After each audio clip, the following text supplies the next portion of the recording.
GearNetwork.com. This is a Gear Network production. You spring, I spring, we all spring for Teespring. You know what that means? As corny as that was, yes, I know it was corny as hell, we have a t-shirt store. It is up and it is running. And right now we have 8 shirts, but it is growing. The merchandise is growing. Right now we have shirts going from as little as $13 for a TJCMS first t-shirt to $20 for a Gear Network logo t-shirt. All of them available to be delivered right to your front door. You choose your size, you choose your style, and you go. It's as simple as that, and there are plenty more t-shirts to come, but take a look at our Teespring store. If you go to GearNetwork.com, under the Support the Shows banner and 4 links down is Gear Merchandise. That will take you directly to our Teespring store, and you can see all of our selection of our current shirts right now, our current merchandise. Thank you again for all of your support and using our links on GearNetwork.com.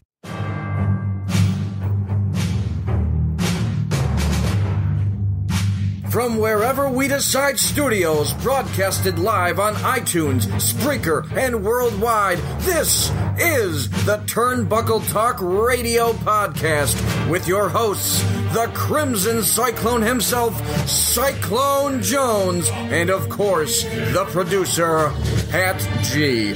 The G stands for Gangsta. And now kick back and get ready for the eargasms.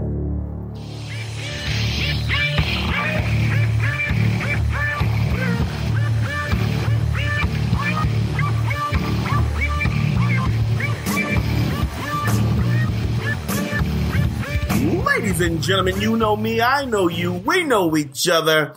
It's another episode, Turnbuckle Talk Radio Podcast, Cyclone Jones in the building, along with Pat G. The G stands for Gangster. Pat G, tell him what it is. Yes, it is Season 2, the second episode, TTRP, brought to you by Gear Network, and of course, shopgear.com. We should say that in unison, like a team. No, we shouldn't. No. I'm glad you said no. Good, because no. Anyway, we are the leading podcast with pro wrestling. Are we? That's my moniker. That's what I'm going with. Moniker? Okay. Well, we'll go with that. That's what I'm going with. I mean, if I say it and I believe it, it's true. If you're hooked up to a lie detector test and you tell a lie, but you believe the lie detector test will pick up and say that it's true. Interesting. Yes.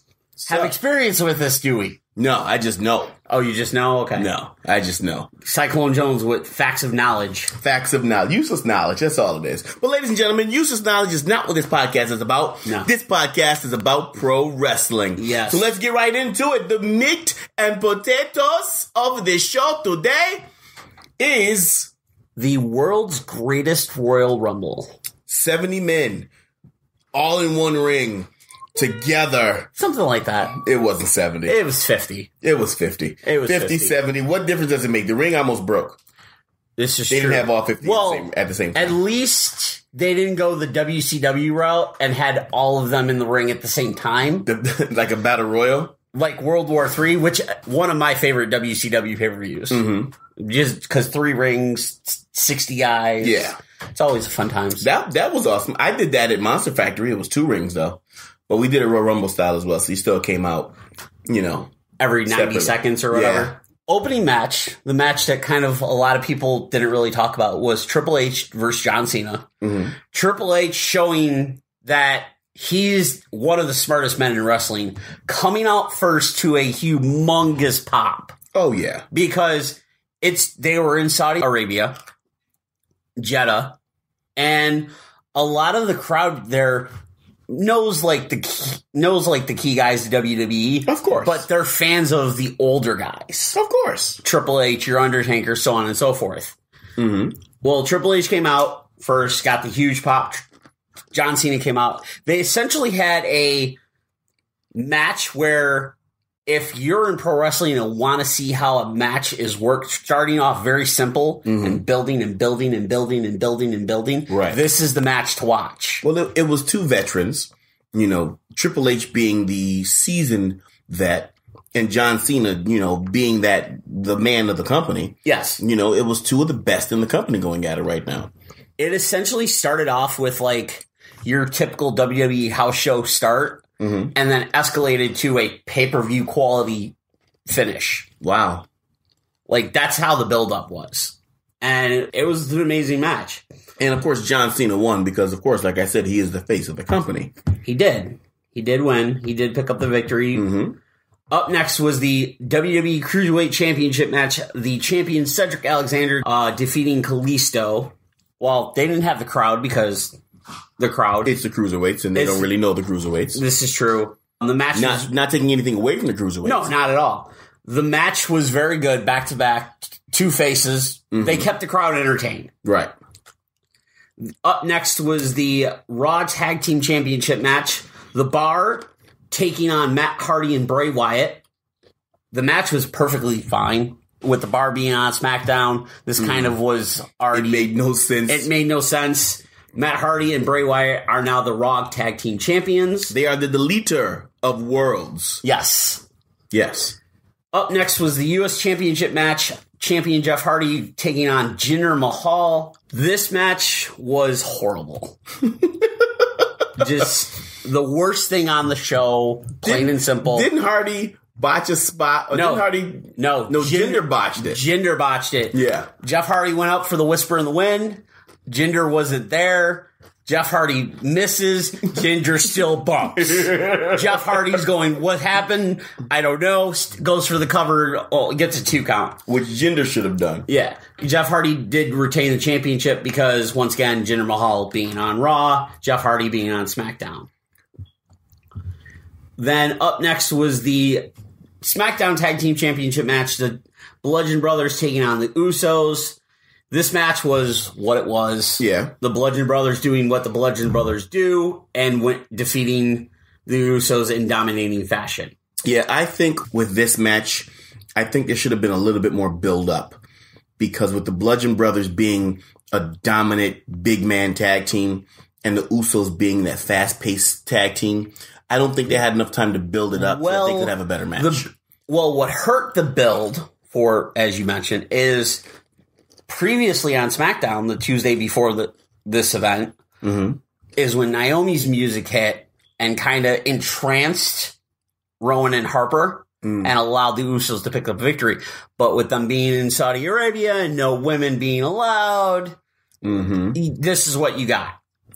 Up next was the Fatal 4-Way ladder match for the IC Championship. Seth Rollins, the champion, defending against Finn Balor, The Miz, and Samoa Joe. And once again, all 4 of these men went out and gave a great match. Not a memorable ladder match. It was safe for what it was. There were some spots where it's like, okay, but there wasn't anything like... There was no need to go out and kill yourself. Yeah, exactly. For this show. Exactly. The finish was really cool. Finn Balor's climbing up the ladder, almost getting the championship. He's just about there. Rollins springboards from the ropes onto the ladder and picks up the championship. Up next was the WWE Championship match. The champion AJ Styles taking on Shinsuke Nakamura. He's eating a chip. Cyclone Jones has blown a spot. I have. Finally. I'm actually eating some chips right now. So this is season 2. I'm like whining and dining myself season 2. There you go. I'm sorry. Let's rewind. Rewind. Okay. The WWE Championship match, AJ Styles defending against Shinsuke Nakamura. This match was very good. Slightly better than the WrestleMania match due to Shinsuke being the sarcastic, non-English speaking heel. Right. The finish is fine. It keeps the feud going. But most of the matches up to this point, including this one, have kind of been little disappointment for a show that was going on about 4 hours at this point. Yeah. Up next was the casket match. The Undertaker taking on Rusev. Rusev played his role correctly. So did Aiden English. Undertaker picking up the victory as the crowd loved Undertaker because... Undertaker is the guy that everybody knows. Exactly. He played his hits. Rusev did get more in than a lot of people thought he would. Well, it was a 9-minute match. It was. in 9.5 minutes. I mean, thing is that, yes, Undertaker is the Undertaker, yet and still age does have to play a part in the storytelling of this match. You know, you got Rusev, who's a young, strong Bulgarian. Yes. Dude, I'm like, just because you're the Undertaker doesn't mean you can't get your ass beat a little bit. This is true. You know, so yes, it's a young guy, strong young guy going against an older, no, I'm going to say old. I'm not even going to say older, an old Undertaker. Yes. Yeah, Undertaker should win or may win. Yeah. But you're going to get your ass beat in the process. You're going to take your shots. Yeah. Up next was the Universal Championship Steel Cage match. The champion Brock Lesnar defending against Roman Reigns. Once again, they pretty much spot up until the finisher fest. Of course. Roman Reigns hits a spear going through the cage. And at that point, everybody loses their shit because they don't know what's going on. Right. Because in cage matches, it's the first person feet touch the floor. Roman's feet touch the floor first. Supposedly, there was an article maybe released a couple of days after this, maybe a week or so, where Roman's foot was actually still on the apron, so technically didn't count. But they played it as because Brock Lesnar landed first, he remains the champion. Right. Unfortunately, this is where I think Samoa Joe's going to have to be the sacrificial lamb to keep Roman Reigns strong. Which is unfortunate because Samoa Joe and his promos are straight fire right now. I don't think so. I don't think they're going to make Samoa Joe the sacrificial lamb. Okay. I think they're going to fade. I don't know. I'm so lost with this. I am. Like, I wanted to say they were going to have Samoa Joe beat Reigns. But then that puts another... No, but Samoa Joe has wrestled Brock. They have done the heel versus heel thing. Joe had him in the cocaine clutch, and Brock reversed it. Same thing with Braun Strowman. It was all a build-up to keep the F5 as a solid... Like, the minute he hits it, you're done. Right.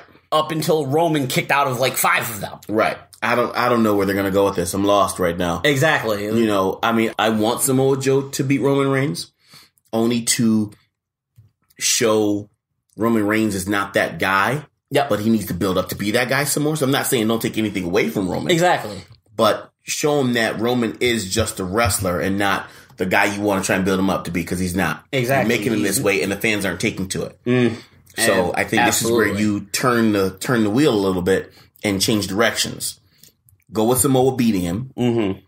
Roman gets pissed, turns on the angry, more, badass Samoan side of his brain. Right, exactly. Instead of trying to banter to the crowd to be the big, I'm here, I'm Roman Reigns, smile. No.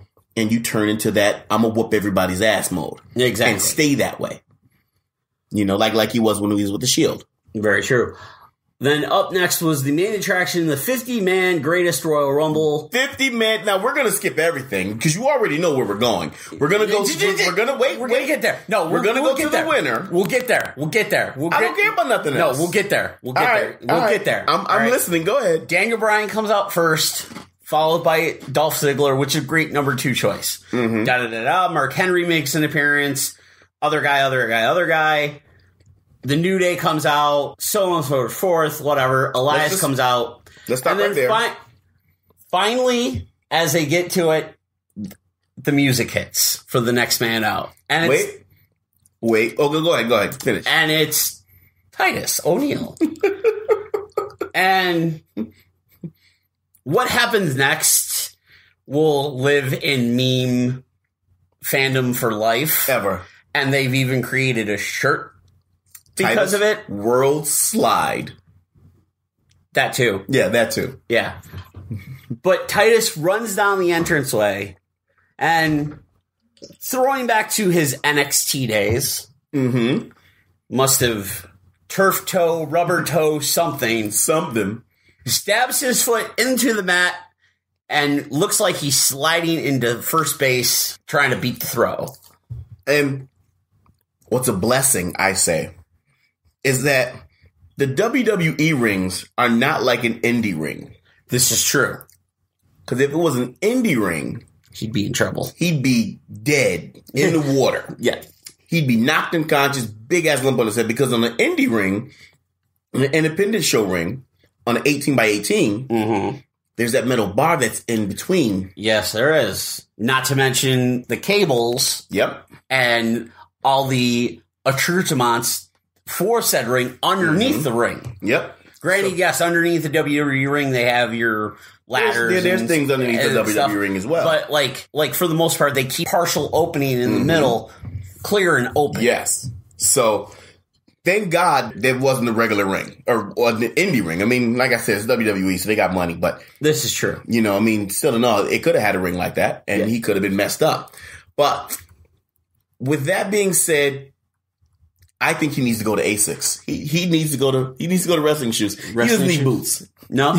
Because that's what got him all messed up. That's what got him all messed up. He's got big feet, and with wrestling boots, he's probably got like a inch extension, inch and a half? Probably. You know. Something like that. I mean, just automatic, and he needs to get rid of those. It's very possible. He's already a tall dude. Yeah.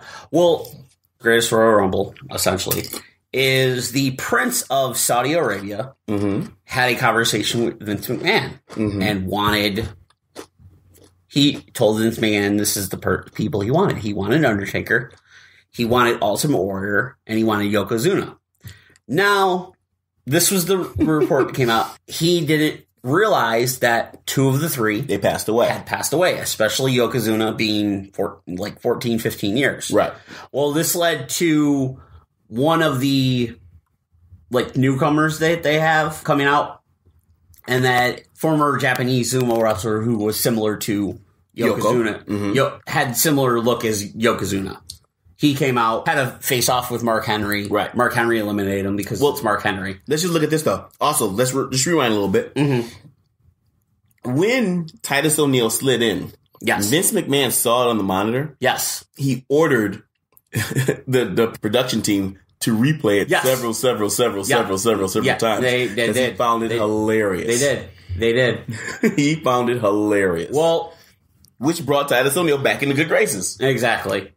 Well, going down, finally at number 41 was everybody's pick to win this thing, and that being Braun Strowman. And Braun Strowman proceeded to pretty much toss everyone and anything out of the ring, breaking Roman Reigns' record of most eliminations in the Royal Rumble. Wait, because I know you have problems with this. And then finally, they get down to the final three, as it's Big Cass, Braun Strowman, Daniel Bryan. Daniel Bryan's chest looks like hamburger meat at this point. Big Cass tosses him. Cass and Braun brawl. Braun cuts him off, crotches him on the top rope, eliminates him at the 77-23 mark. Braun Strowman wins your Royal Rumble with the most eliminations of 13. Daniel Bryan now holds the record for the longest time in the Royal Rumble at 76 minutes and 30-something seconds. It wasn't the Royal Rumble, though. Now you can debate. No, it wasn't the Royal Rumble. No. This was a special show paid for by Saudi Arabia so that they can have people come to the wrestling. It's not the Royal Rumble. This should not count. No. Should not count. Well, it should not. WWE is counting it. Plus, it was 50 people. Royal Rumble was 30 people. Minus the one they did with 40. The Greatest Royal Rumble. How many times are you going to do the Greatest Royal Rumble again? You're not. I don't know. Exactly. I don't think they're going to do it again. So, no, that is unfair. I don't think it should be counted. But, of course, I don't run WWE just yet.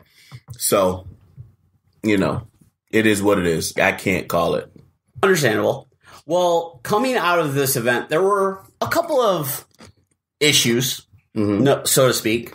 One of them being that a lot of people were mad that they didn't really give the women a chance to do something because the women weren't allowed. But WWE did pay their women's roster like they were at the event. So they made good at it. Even though you couldn't attend it, they were paid for it. Right. I mean, and which they got the money for it. Exactly. Hell, I mean, you got all this money that was paid for the show. Pay your women. It's not their fault they can't wrestle. Exactly. Well, also, a lot of people were wondering where Sami Zayn was. Well, some more details on the reason as to why Sami Zayn was not involved in the Greatest Royal Rumble is WWE released a statement at the time that offered very little explanation, They wrote, WWE is committed to embracing individuals from all backgrounds while respecting local customs and cultural differences around the world. Coming from the Wrestling Observer, it said most likely reason that Zayn was not included is because he is of Syrian descent. Syria and the Kingdom of Saudi Arabia ended relations in 2012. They pretty much kept the matter a secret. Sammy didn't know he wasn't going to appear until like the week before. Mm-hmm. And then they ran the injury angle and whatnot to pretty much explain his disappearance. They also revealed that several directives were given out. One of these was not to talk about Zayn to avoid the controversy of WWE not allowing talent to work a show because of his ethnicity. WWE has given other orders, including a list of cultural miscues to avoid. One was never to turn down a handshake, as it could be taken as an insult, and insulting the wrong person could be bad. Yeah, super bad. Also, after the fact, the, so to speak, future of WWE commentating, Corey Graves, posted a message on his Instagram account that appeared to be referencing WWE's Saudi Arabia event. He basically quoted, "A drink to remember that no matter how bad we think we have it, at least our women have rights. We all have freedom of expression. Hashtag if you get it, you get it." Graves wrote the message, per the Wrestling Observer, of course, reported that saying there are people backstage in WWE who, while they understand his statements, believe they should have been made in private. The report also indicates that people backstage in WWE are saying that Graves is thinking he's more replaceable than he thinks he is.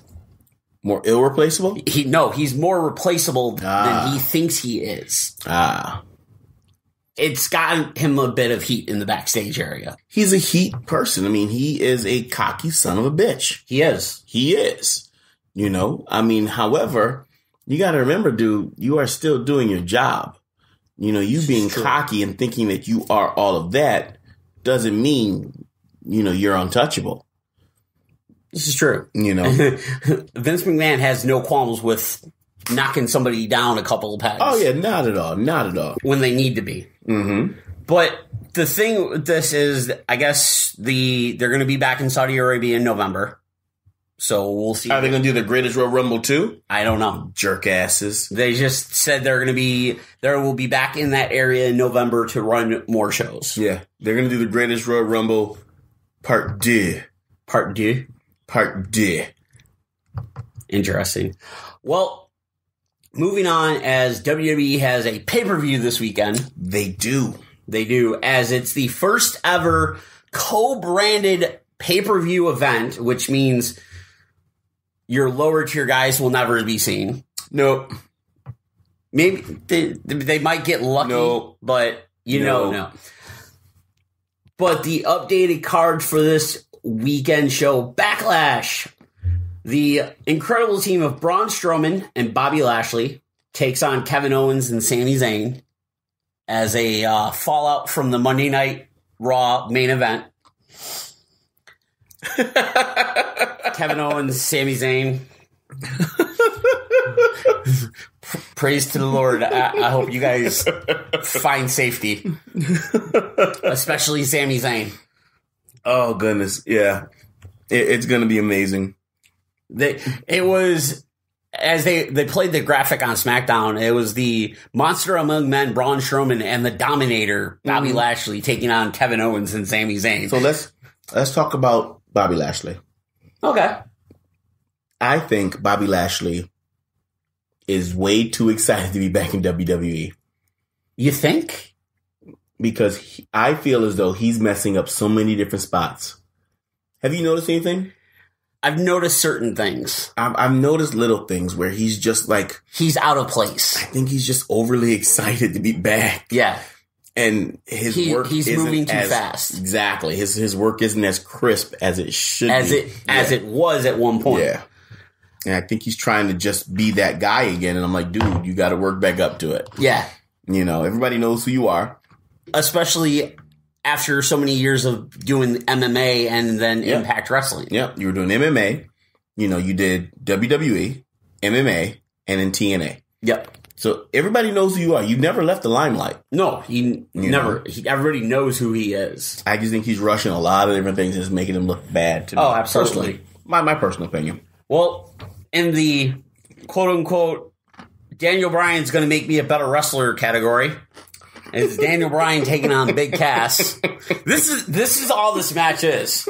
I'm sorry. Yes, Cass is 7 foot tall and you can't teach that, whatever. This is essentially Daniel Bryan's going to carry me for 10 minutes and make me look good. Oh, Padgett, you were on all cylinders today.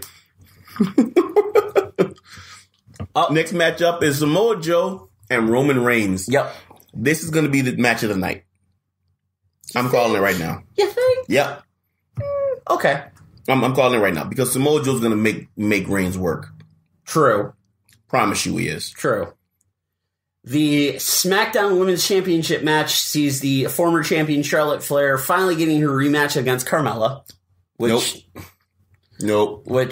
I'll be making a ham sandwich on this match right now. Ham sandwich? Yep. Okay. Even though Charlotte is in it and she's going to carry the match. Oh, yeah. I'll be making a ham sandwich. This is the other 10-minute Charlotte Flair is going to make me look good match. Yep. Raw Women's Championship, Alexa Bliss gets her rematch against Nia Jax. This is going to be interesting because I want to see how they play it out. This is true. Because, of course, I know Mickie James is going to get involved somehow. Of course. And she's going to get involved a lot. And also Alexa's running the thing that she's trying to get bigger. Yeah. So to speak. Yep. United States Championship match, Randy Orton takes on Jeff Hardy. This is going to be decent, but it's Jeff Hardy. I'm not really a fan of Jeff Hardy anymore. I used to be. Now I'm not really. Yeah. I don't like the Jeff Hardy, punk rock Jeff Hardy anymore. You need to be. I want you as Brother Nero. He's trying...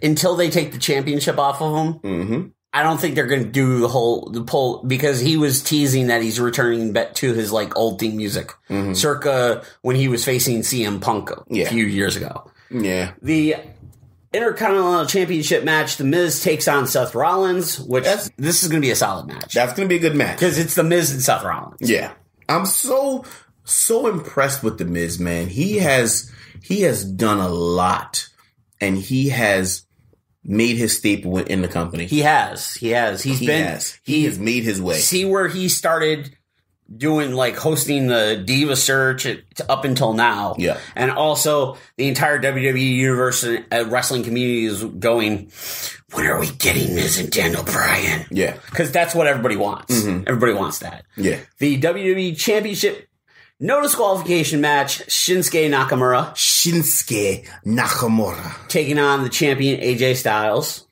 That's going to be a good one. Now we're going to finally get a winner. We are. Because now you can get hit in the nuts and not get disqualified. This is true. The no disqualification stipulation was just put on in the match after the most recent SmackDown. Who do you think is going to win? I'd like to see them pull the trigger and give it to Nakamura. Yep. That's what I'd like to see as well. It's not going to happen. Probably not, but that's what I'd like to see. Because heel Nakamura with the championship, I think would be great.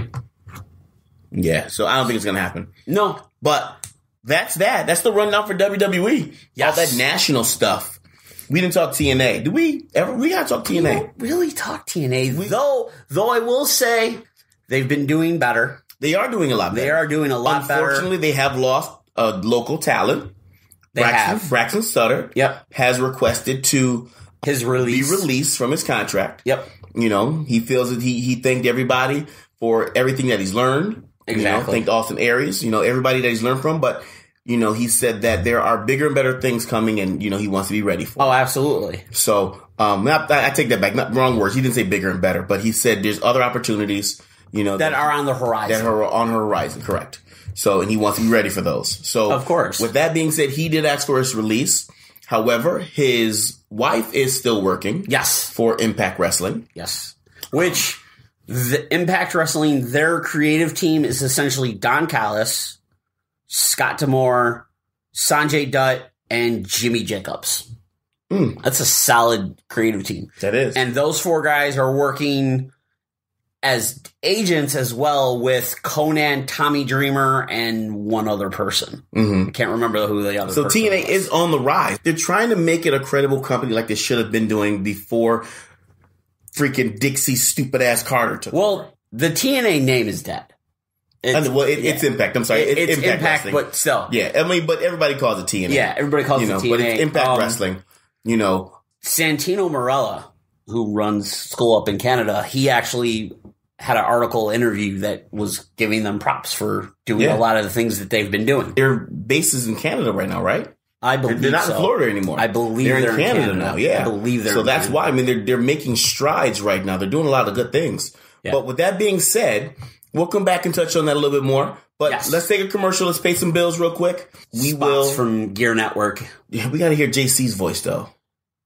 Really? We do. We have to. A little bit. He's the boss. He is the boss. Jerk. All right, let's do that. We'll be back. Ladies and gentlemen, this is Cyclone Jones, and I am with Pat G. The G stands for gangster. And remember, the TTRP is sponsored by the Gear Network store through Amazon. If you visit shopgear.com, it's a little bit different. That's shop, GERE.com, and click on any of the banners. It will take you right to your account, and you can do all your Amazon shopping there. And you shop Amazon and Amazon Prime as you normally would. But the only difference is Amazon kicks back a small percentage of all your purchases to us here at the Gear Network, so we can cover our production costs to continue bringing great programming like TTRP, Turnbuckle Talk Radio Podcast, Better Live Than Dead, and Talking Wrestling, among more, here from the Gear Network. So that's shopgear.com. SHOPGERE.com.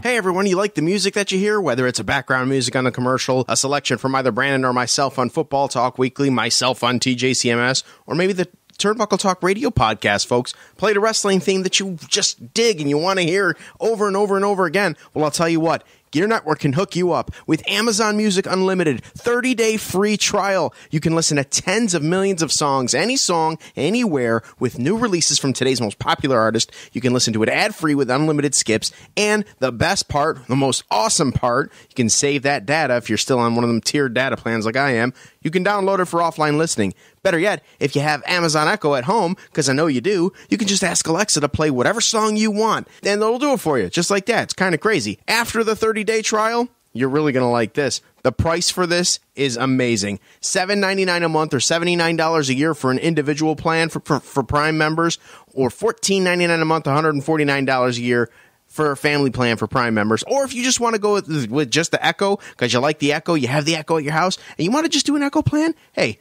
$3.99 a month. You can't go wrong there. If you're also a student, you get a discount as well. Head to GearNetwork.com. On the top bar, it says Support the Shows. Under Shop Amazon, you will find the Amazon Music Unlimited free trial link right there, and you can click that and sign up for a free 30-day trial of Amazon Music Unlimited. This podcast does receive a special bonus if you do sign up and use the 30 days, even if you don't keep it. So it helps us out tremendously. But if Amazon is not your thing as well, right to the left of Support the Shows is the donate button, and we accept PayPal in any denomination. As always, thank you for your likes, your shares, your listens, your support, your shopping through Amazon, your donates through PayPal on GearNetwork.com.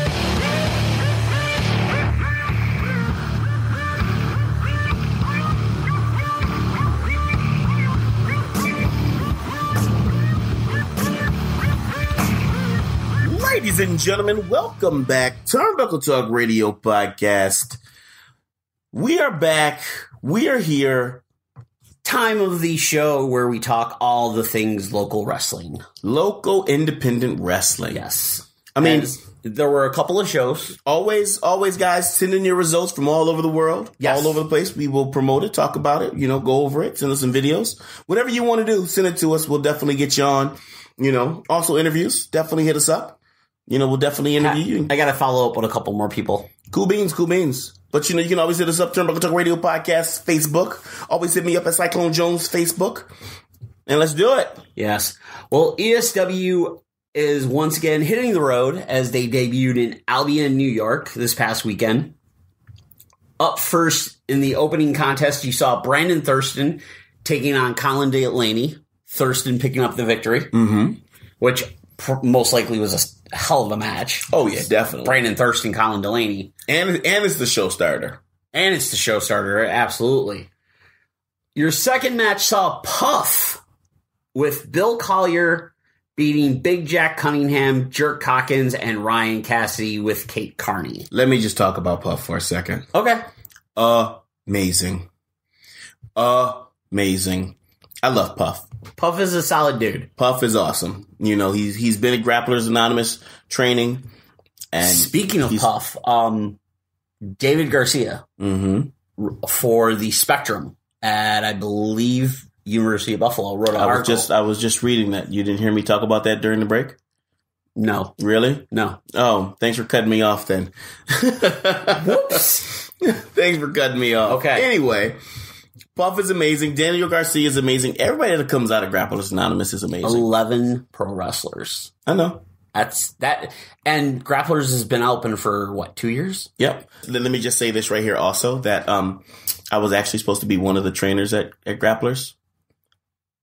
However, my personal life, I was unable to get there as many times as I need to. So this is true. Unfortunately, I was not able to do that. Wish I was. I mean, I still can probably. You could probably still go in there, so on and so forth. I mean, I still get in. You know, my words hold a tiny bit of weight. I'll say tiny. You know, people listen to me, so it's all good. Match number 3 saw Braxton Sutter taking on Captain Nick Ando. Sutter picking up the victory. Yeah. The ESW tag team titles were on the line as the Oliver Street Express defending against Game Over. Yeah. Vince Valor and James Sega. And Daniel Garcia and Tarek in a three-way match. Now, Tarek and Daniel Garcia those two men separately are amazing. Together, that would be an awesome tag team. I don't know how they lost. The Oliver Street Express picking up the victory, but they cheated. They cheated? They cheated. Are you sure they cheated? I already know they did. Okay. Well, the ESW Interstate Championship was up for grabs between Anthony Gaines, the champion, and Gavin Glass, the challenger. Anthony Gaines retaining the Interstate Championship. I love Gavin Glass, but he needs to eat a steak sub. He is so skinny. He's got no body fat. I mean, he's got muscle on him. Now, don't get me wrong. I'm not talking about him. He does. He's like bone and muscle, and that's it. Very, very. Kevin Blackwood taking on hacker Scotty O'Shea. Blackwood picking up the victory. Okay. The ESW Heavyweight Championship up for grabs is Kevin Bennett defeating Sebastian Suave to retain. Okay. Sebastian Suave. Just Suave. Frankie Feathers defeating Cloudy. Oh, all right. And then in your main event, Gangrel taking on Gregory Iron. Gangrel picking up the victory. Was Edge and Christian with him? I don't believe he was. No? No. It was just Gangrel. You serious? Yep. It was just Gangrel. Gangrel came here without Edge and Christian. He did. Going from Albion to Buffalo, Nickel City Wrestling had their April Mayhem? We don't have to talk about this show, do we? We do have to talk about this show. No, we don't. Yes, we do. No. We'll touch on it. We don't have to talk about this show. We don't have to talk about it. Well, let's just skip over the show. Well, I was there in attendance. We're going to talk about it. You're a jackass. A little bit. Well, I was there wrestling. You were there wrestling. Well, match number 1 was for the number 1 contendership for the Silver Linings Championship. Lou Kane Saker taking on Ace Gervais. Lou Kane Saker picking up the victory. He did. And the next match, it was supposed to be a one-on-one match between the Arcade TJ Karts and the Latin Soldier. And then this little small, chubby Karate Kid from the 80s looking dude from the 80s came out running his mouth, and he was from the Pound Fist Dojo. Listen, Dan Macchio. Listen, do not disrespect Dan Macchio. Not. I'm just saying. Do not disrespect Dan Macchio. I'm just saying. He came out. He is the man. He demanded the general manager of Nickel City, Matt Amato, come out, and Matt Amato essentially made it a triple threat. The Latin Soldier picking up the victory. Then up next came out Mikey Every Night, the Landlord, and another associate. And they are essentially saying how they were the best wrestler. And Landlord and Mikey Every Night kind of was going to go at it and ended up hugging in the middle of the ring. And then out came Sebastian Braun. One of the biggest big man. One of the biggest men in Nickel City. He did. And he took on the Landlord Landlord picking up the victory due to nefarious tactics. Nefarious. I knew you were going to say that. That's your favorite for you're like Michael Cole right now. Listen, I chime nefarious tactics, okay? I was saying nefarious tactics when we were on the radio. Damn you, Michael Cole, stealing my stuff. This essentially proves that WWE listens to everybody's stuff and finds parts that they take. Oh, they do. I'm just saying. Well, up next... Skip the match. No, we're not skipping it. Skip the match. Up next was the Silver Linings Championship match. The champion, Cyclone Jones, defending his championship against one Vinnie Moon. Vinnie Moon having his own little section, his family, his friends, in their little orange shirts.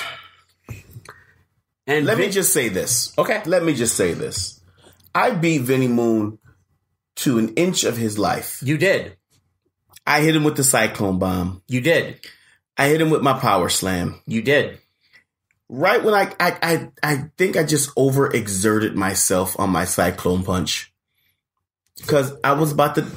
I hit him with the Halo Breaker. You did. You hit him with everything you had. Listen. And then... just kind of put a little too much into the Cyclone Punch, and he caught you in that flippity power bomb he does. And you know how I feel about flippity doodah shit. I always say that. Yes, you hate the flippity doodah shit. You damn wrestlers that get on the top rope and flippity doodah shit. I hate you. I got cocky. I overexerted the Cyclone Punch, and I missed the mark. And you skinny little bastard, flippity doodah. You snuck a win out. He did. I mean, by all means, you got the 1, 2, 3. I can't fight that. I can't knock that. You won. It's true.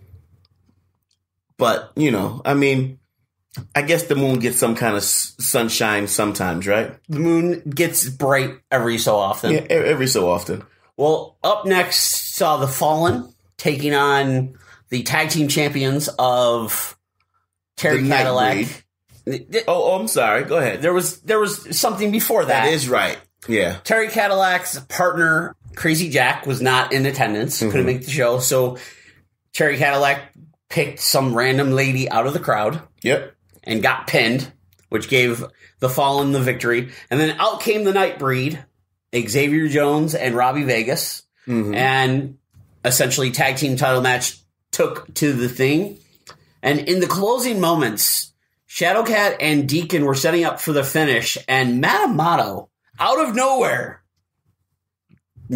pulled Shadowcat's ankle, essentially knocking him off the top rope, giving the Nightbreed the advantage. The Nightbreed hit their finisher. 1, 2, 3. 1, 2, 3. Are the new Nickel City Tag Team Champions. New Tag Team Champions. And then afterwards, once Deacon had kind of recovered and Shadow recovered, Matt Amato got... Wait, you're skipping over the best part of them recovering. What were they recovering from? The beating that they took. Right, but what... From the Nightbreed. But what did Deacon get? Did you know? I did not know. You didn't? You don't know? I don't. Deacon got a Cyclone Punch. But wait, there's more. Deacon got 2 Cyclone Punches. I forgot about the Cyclone Punches. Yeah. I was paying attention to the other stuff that was going on. You can't knock the Cyclone Punch, man. I knocked his punk ass out. You did. Not once, but twice. Well, Matt Amato finally got a hold of Shadowcat's attention and was sick and tired of playing second banana, and told Shadowcat that he wants control. He wants everything. And he wants a match. Shadow's like, well, who do you got? And out of the crowd comes Tiger Smith and grabs the mic and goes, he has me. So it's going to be Tiger Smith taking on Shadowcat, with the winner getting complete ownership and control of Nickel City Wrestling. Tiger wins, Matt Amato controls. If Shadow wins, Shadow gets everything, and Matt Amato has to pretty much do whatever Shadow wants him to do for the next year. JC Perez and Venomous is the next match. Up next was JC Perez taking on Venomous in a loser leaves Nickel City Wrestling match. JC Perez picking up the victory. In women's action, you saw Corey Mink defeating La Diva. La Diva showed up. La Diva did show up. Now, this was a match where it was Corrine Mink somebody else, but she wasn't able to make it. Katie Cattell or something. There like it that. is. That's her. And La Diva came up and said, hey, I'm here. And we said, you know what? We need somebody. We do. So she got put in place. And I mean, there was a good showing. Unfortunately, La Diva overestimated the debut of Corey Mink. There you go. And that overestimating. Everybody overestimates. Bruce Davis and Colin Delaney ended up in a no contest. Double count out. And then in your main event, Nick Merrick defeating Kaiju Chris West by disqualification, but Kaiju Chris West remaining the Nickel City heavyweight champion. Yeah, he retained only because of disqualification. The winners, what is it called? Give me that. The champions advantage. Thank you. Yes, the champions advantage. Disqualification and countouts. Yep, there it is. That's how I should have freaking won. I should have just went out the damn ring. Punk ass Vinny Moon. Anyway, it's not like you can't get a rematch. Anyway, this Saturday, Ultimate Wrestling in Syracuse, New York. Your hometown. My hometown, born and raised, presents Fair Warning. You're probably going to punch somebody in the face. I'm going to punch Chris Caden in the face. Oh, okay. Now, last show, I went up against Chris Caden, who was the current internet champion, to cement my legacy as the internet champion. 4-time internet champion, first time in history. Mm-hmm. That's me. Longest reigning internet champion at this moment in time as well has been me. Mm-hmm. So I went into this match emotionally. Emotions. Instead of thinking about what I should have been doing, I let my emotions run, and Chris Caden beat me. He did. 1, 2, 3. He caught me with that knee. But you see, this time around, Syracuse, New York, in front of my family and my friends, my hometown, born and raised, I've shed blood in Syracuse streets. That's my hometown. I'm knocking you out, Mr. Caden. Point blank, plain and simple. And taking your internet championship. And taking my internet champion and sealing my legacy as the greatest UW internet champion in UW's history. It's a good proclamation right there. Yep. Well, shifting gears a little bit to Ohio. Mm-hmm. Not this weekend, but next weekend, May 12th. LPW will be having their Road to the Fight for Fremont 2. Mm-hmm. You'll see the commissioner, Kenny Urban, taking on Superman Lover, Chuck Holding, in a rematch after Kenny, in his first ever match inside the square circle, made Superman Lover tap out with the armbar. Whoa. Superman Lover destroyed Kenny. I'm not saying Kenny got his shots in, but Superman Lover must have overestimated somewhere, and Kenny locked in that armbar, and it was over from there. Mm-hmm. Also, you'll see the tag team champions, history in the making, Brian Douglas and Celeste Taylor defending their championships against the Death Threat Army of Alex Weir and Jack Price. Also, Magnum CK looks to acquire the hand of Katie Arquette from The Bachelor Ben Boone. Ooh, The Bachelor Ben Boone. And then in your main event, it's going to be the Mysterious Movado teaming with D-Ray 3000 and a mystery partner taking on the 450 boys of Jock Sampson, Danny O'Shea, Joe Scarboni. Okay. Scarboni, O'Shea, and Jock Sampson came to the last show with tickets in hand and ended up putting their mark on the LPW arena, knocking out D-Ray 3000, essentially getting in the ring, and it got to a point where Tim Horner's brother got in the ring and got up in Jock Sampson's face. And then, unfortunately, Corey did not pay attention to his backside. Right. And which is something that you should always do in pro wrestling. Exactly. Scarboni and O'Shea got to him, and they took him out. And Jock Sampson gave him the open hand slap once, but gave it to him twice. And we don't know who the mystery partner is going to be. A lot of people in Fremont are thinking it's going to be Tim Horner, who retired back a few months ago due to concussions and everything. So he's been kind of enjoying the retirement life, refereeing and stuff. But it's going to be interesting as the Road to Fight for Fremont happens May 12th. All right. Let's take a break real quick just to, pay some more bills.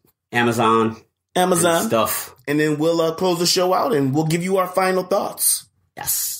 Ladies and gentlemen, this is Cyclone Jones, and I am with Pat G. The G stands for gangster. And remember, the TTRP is sponsored by the Gear Network store through Amazon. If you visit shopgear.com, it's a little bit different. That's shop, GERE.com, and click on any of the banners. It will take you right to your account, and you can do all your Amazon shopping there.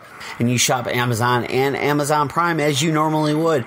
But the only difference is Amazon kicks back a small percentage of all your purchases to us here at the Gear Network, so we can cover our production costs to continue bringing great programming like TTRP, Turnbuckle Talk Radio Podcast, Better Live Than Dead, Get Ready America, and Talking Wrestling, among more, here from the Gear Network. So that's shopgear.com, SHOPGERE.com.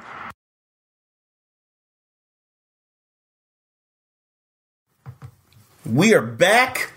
Turnbuckle Talk Radio Podcast. Cyclone Jones in the building. Pat G, the G stands for gangster. You know the rest. Boom, boom, boom. Final segment. Yes. Well, 2018 brings the financials of a lot of companies. The beginning of a year brings financials. Why don't you say it right, Pat G? Excuse me, okay? I'm not the business acumen that you are. But anyway, WWE has released their 2018 quarter one financials. They released it yesterday morning. Yep. Brief breakdown, including some comments from Vince. Revenues reached $187.7 million, which was on par for quarter one of last year, increasing 5%. Operating income was $21.8 million. The WWE Network average paid subscriber increased 5% to 1.56 million paid subscribers. Awesome. Consistent with the company's guidance. Mm-hmm. Digital video views increased 56% to 6.7 billion, and hours consumed increased 69% to 243 million across digital and social media platforms. Okay. So they're doing work. Vince McMahon released a statement. We're pleased with our continued success in creating and monetizing our content, as evidenced by another record-breaking WrestleMania, which set new highs for network subscribers and viewership. We will continue to focus on broadening our global audience across multiple platforms, providing the basis for significant growth. So WWE as a business is doing extremely well. They're set to hit their goals that they want and hit their goals that they're setting for themselves. Absolutely. This brings me into independent wrestling. Of course. Set goals for yourself, gentlemen, promoters. Set goals so that you can see what you want. Set goals for your wrestlers. Set goals for your storylines. Set goals for your ticket prices. Set goals for your audience. Set goals for the money that you want to make in revenue. It's just that simple. Don't just go into it and say, oh, I want to be a wrestler promoter and I want to do this for the boys. Fuck the boys. This is the business right now. Mm-hmm. I mean, and I don't say that in a negative form, even though it is negative saying. Mm-hmm. I don't mean it as a negative fashion. I mean, this is a business and you have to run it as such. Of course. The boys want it as a business when they say, yo, where's my envelope? Of course. They're not coming to you as a friend. They're coming to you as a business. Dude, I said this is much you're going to pay me to wrestle for your show in a business contractual, either email, voice message, conversation, handshake. Yep. You treat it as such the same way. Mm-hmm.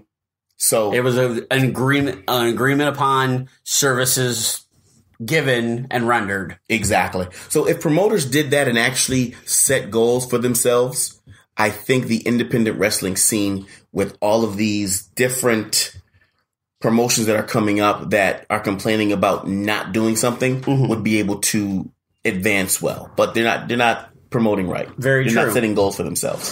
Well, also on that spectrum, during the WrestleMania 34 week, Stephanie McMahon spoke with how WWE has grown over the last 30 years. And she also revealed why the company dropped using the term pro wrestling in favor of sports entertainment. She talked on topic of WWE rebranding. She said advertisers either had an adverse reaction to the words professional wrestling, or they simply didn't understand what it was. Mm-hmm. So how could we create a term or label that potential partners could understand? How could we describe the WWE was based on larger-than-life characters enthralled in relatable storylines? That's when we coined the term sports entertainment. I mean, sports entertainment is good, I think, because it's still a sport. We still are, there's still a competition. Mm-hmm. I have to beat you, you have to beat me. There is. Still a competition. It's still the entertainment aspect of it as well, because, a lot of things that we do are larger than life, where that's why we say don't try this at home. We're trained to do this. Very true. So yeah, sports entertainment is, I think, a nice fit for it. We still are pro wrestlers.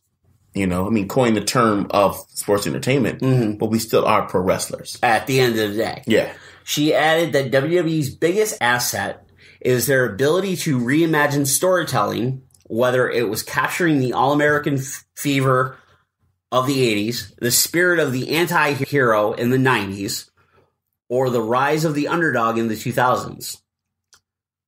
Tom Lavero of the Washington Times said WWE storytelling birthed the entire reality television industry, scripted dramatic conflict posing as reality.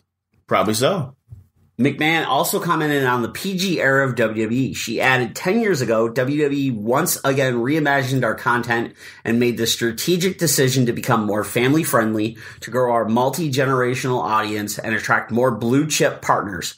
Looking around the room here today, it's easy to see that this strategy has worked. She said WWE's current goal is to put the company in the same status as Fortune 500 companies, being a part of pulp culture and continuing to grow their partnerships. Mm-hmm. So at the end of the day, it's WWE going, hey, this is what we want to do. This is where we want to go. This is the things that we're doing to get to there. Yeah. Setting goals and following them goals. Yeah. And at the end of the day, it's still a business. It still is. And you have partners, you have sponsors. There's a lot of pro wrestling history, and there's a lot of things in pro wrestling sports entertainment that sponsors may not understand. Mm-hmm. And you have to kind of make changes or whatnot, or things will get released or whatever. Case in point with WrestleMania and the whole Moolah situation. Yeah. Snickers was like, wait, hold, what's all this? Mm-hmm. WWE's like, okay. We understand. They made a change. Right. Because they didn't want to lose that money. But that's the money aspect of it. Yes. Like I said, I'm going to end it with this. You're in the business for pro wrestling to make money. This is still a business. Regardless of how much you love it, this is still a business. You still can't do it for free. Even though there's a lot of that's a whole nother show. Please don't argue with me right now. That's another show. That's a whole show in itself. A whole nother show. We'll talk about that another day. But it's still a business. Still got to make money from it on all aspects. The promoter, the booker, the wrestler, the concession, you still got to make money. So with that being said, WWE is doing it right. Not to mention all the stuff that goes into running a show. Exactly. There's insurance, there's everything. But you have to set goals, gentlemen. You have to set goals. If you're not setting goals as a promoter, then you're doing it wrong. Plain and simple. You can't say, I need this place filled. Well, how full do you want it? Or just fill the seats. No. Well, how full do you want it? How many seats do you have? Exactly. Oh, I have 100. How big does this area fill? This place fills 450. Okay. Well, what's your goal right now? I want to do 450. Well, this is your first show. I don't think you're going to do 450. Happen. You got to at least give something. That's where you set your goal for your product. Yep. Well, my product has to be good enough to make sure that I can set that goal for 450.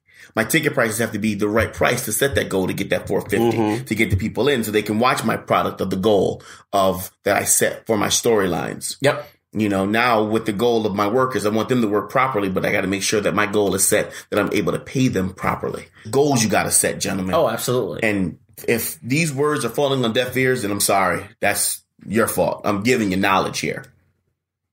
So with that being said, you know how we end the show. Anything you want to say, Pat G? Nope. Nothing? Nope. I'm good. Punk ass. Cyclone! The preceding presentation has been brought to you by the Gear Network.